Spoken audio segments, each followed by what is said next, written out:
চীনের সাম্প্রতিক যে অপতৎপরতা সেটা কিন্তু দেশের স্বাধীনতা সার্বভৌমত্বের জন্য একটা মারাত্মক হুমকি আমরা মনে করি।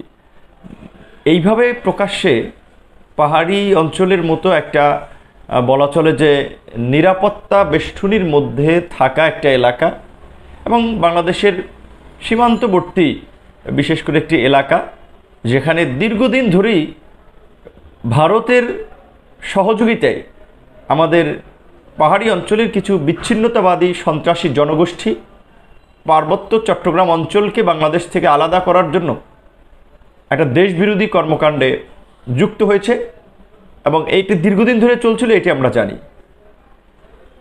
বর্তমান সরকারের ক্ষমতাসীন সরকার, এই সরকার 96 সালে ক্ষমতায় এসে জনসংহতি সমিতির বা আরও বেশ কিছু গ্রুপ তাদের সাথে বলা চলে একটা শান্তি চুক্তি করলো। এই সরকার আবার এখন 15 বছর ক্ষমতায় আছে, আবার দেখেছি যে পাহাড় নতুন করে অশান্ত হয়েছে। এই পাহাড় অশান্তির পেছনে কারা জড়িত, কারা দায়ী? নিশ্চয়ই দায় সরকারের। কেন তারা টানা 15-16 বছর ক্ষমতায় থেকেও বাংলাদেশের সীমান্তকে সুরক্ষিত করতে পারতেছে না? কেন সীমান্তে প্রতিনিয়ত লাশ ফালাচ্ছে ভারতীয়রা?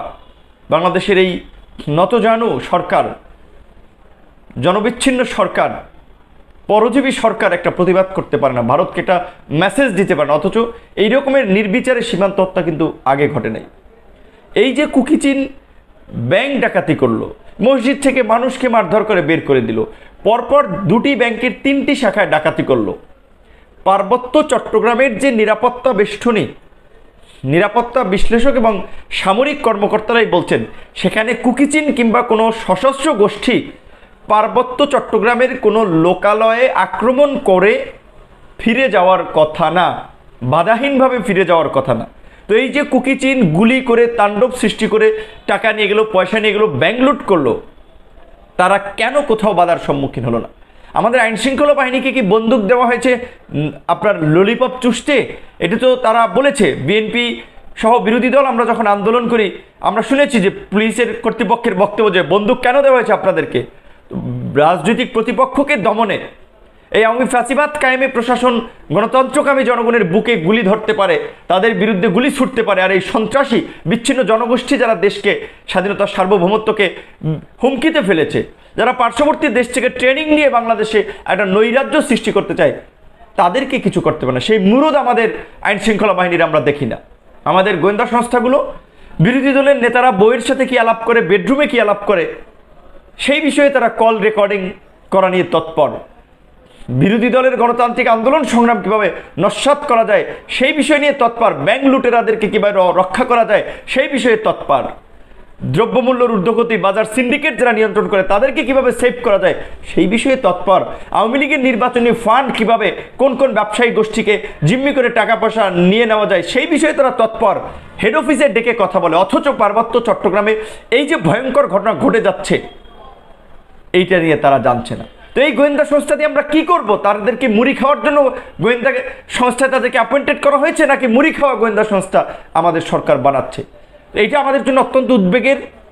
এই সরকার ক্ষমতায় থাকার জন্য দেশের স্বাধীনতা সার্বভৌমত্বকে বিকিয়ে দিয়ে আজকে অবৈধভাবে ভারতের সহযোগিতায় মসনদ দখল করে আছে। দেশের প্রতিটি শান্তিকামী গণতন্ত্রকামী জনগণকে বলবো আমরা দেশের স্বাধীনতা সার্বভৌমত্ব রক্ষার জন্য এই ফ্যাসিবাদের বিরুদ্ধে রুখে দাঁড়াতে হবে। এই পার্বত্য চট্টগ্রাম আক্রান্ত হয়েছে, আমরা জানি না এর পরিণতিটা কি। তো অনেকেই বলছেন এই যে পরিস্থিতিটা, ব্যাংক লুট করলো, লোকালয় আক্রমণ করলো এবং নিরাপদে তারা চলে গেল, আবার ব্যাংকের একজন ম্যানেজারকে অপহরণ করেছে, তাকে আবার দিন দরবার করে তারা ছাড়িয়েছে, ফিরিয়ে এনেছে, মানে তারা দেখাচ্ছে তাদের পারফরমেন্স। অনেকেই বলছে এই কুকিচিনকে সরকার পৃষ্ঠপোষকতা করেছে, সরকারের গোয়েন্দা সংস্থা পৃষ্ঠপোষকতা করেছে এবং জনগণের কাছে হিরো সাজার জন্য। সিনেমাতে আমরা যেটা দেখি যে নায়িকা ওই নায়ককে মারতে গুন্ডা পাঠায় ভাড়া কইরা, পরে নায়ক আপনার নায়িকা উদ্ধার করতে যায়, কিংবা নায়ক অনেক ক্ষেত্রে এরকম ভূমিকা পালন করে নায়ক হিরো হওয়ার জন্য। তো অনেকেই বলছে যে র্যাবকে যে বিচার বহির্ভূত হত্যাকাণ্ড, গুমখুনের জন্য যে নিষেধাজ্ঞা দেওয়া হয়েছে সেইটা তোলার জন্য সরকার র্যাবকে মহিমান্বিত করে তোলার জন্য নানা ধরনের ষড়যন্ত্র, নাটক এগুলো করছে, প্লট রচনা করছে। তো আজকে র্যাবের নিষেধাজ্ঞা কিংবা র্যাব কালো তালিকাভুক্ত হলো, আমাদের শান্তিরক্ষী মিশন যদি বন্ধ হয়ে যায়, পুলিশের উপরে স্যাংশন আসে, এটা কার ক্ষতি? শেখ হাসিনা না আওয়ামী লীগের কোনো এমপি মন্ত্রী, না দেশের মানুষের ক্ষতি, আমাদের সবার ক্ষতি। র্যাব আমাদের প্রতিষ্ঠান, পুলিশ আমাদের প্রতিষ্ঠান, সামরিক বাহিনী আমাদের প্রতিষ্ঠান, কিন্তু দুঃখজনক আজকে সেই র্যাবকে ডেথ স্কোয়াড হিসেবে আজকে শেখ হাসিনা আন্তর্জাতিকভাবে পরিচিত করিয়েছে, পুলিশকে মানবাধিকার লঙ্ঘনকারী আপনার বাহিনী হিসেবে আজকে আন্তর্জাতিকভাবে পরিচিত করাচ্ছে। সামরিক বাহিনীর এই পিস কিপিং মিশন বন্ধ করার জন্য তারা আজকে সামরিক বাহিনীকেও এই বিভিন্ন ধরনের অপকর্মে তারা যুক্ত করছে। তো এইভাবে তো একটা দেশ চলে না, এইভাবে একটা দেশ চলতে পারে না। দেশের স্বাধীনতা সার্বভৌমত্ব টিকবে না যদি আমরা এই পরিস্থিতির বিরুদ্ধে রুখে না দাঁড়াই। সকলকে অনুরোধ জানাবো যে আপনারা সম্মিলিতভাবে প্রতিরোধ গড়ে তোলার জন্য এই ফ্যাসিবাদের বিরুদ্ধে আওয়াজ তুলুন।